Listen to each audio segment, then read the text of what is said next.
আমি মনে করি এনসিপির উপর যারা হামলা করছে এগুলার ভিতর বেশিরভাগ ছাত্রলীগ যুবলীগের লোক আছে, নইলে বিএনপির ছাত্র দল যুব দল যারা আছে এরা জামাত শিবিরের লোকেরা এনসিপির লোকেরা কাঁধে কাঁধ মিলিয়ে আন্দোলন করছে, তাদের ভিতর তখন মারামারি হওয়ার কথা না?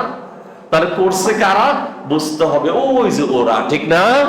এই জন্য সবাইকে সচেতন হতে হবে। এই দেশের প্রশ্নে, ফ্যাসিবাদের প্রশ্নে আমাদেরকে আপোষহীন হওয়া লাগবে। আল্লাহ তাওফিক দান করো, বলেন আমিন। এনসিপির নেতাদের একটা অবদান আছে না? এনসিপির অবদান আছে না? বিএনপি আন্দোলন অনেক করছে, হাসিনার কিচ্ছু করতে পারে নাই। জামাত অনেক আন্দোলন করছে, হাসিনার কিচ্ছু করতে পারে নাই। আজকে লন্ডন থেকে প্রধানমন্ত্রী, শিলং থেকে স্বরাষ্ট্রমন্ত্রী, আর জেলখানা থেকে বের হয়ে বিরোধী দলীয় নেতা, এদের কারণে। কথা ঠিক কিনা বলেন? কিন্তু তাদের উপর যখন হামলা হয় পুলিশের সামনে, তারা চেয়ে চেয়ে দেখে।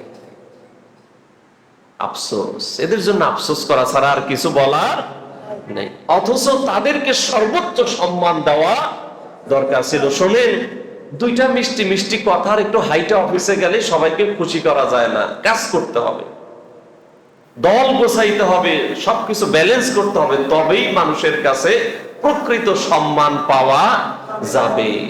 নইলে সেই গাছ কেটে পানি ঢালা, মানে গোড়া কেটে পানি ঢালার মতো হবে, ঠিক না? চোরের বলবে ধুমসে খালি নিবি, গ্যারাসরকে সাবধান, এই কাজ করলে ভালো। এই জন্য সার্বিক ব্যালেন্স আমাদের থাকা লাগবে। আল্লাহ যেন তৌফিক দান করেন। জোরে সরে বলেন আমিন। আর একটু জোরে বলেন আমিন।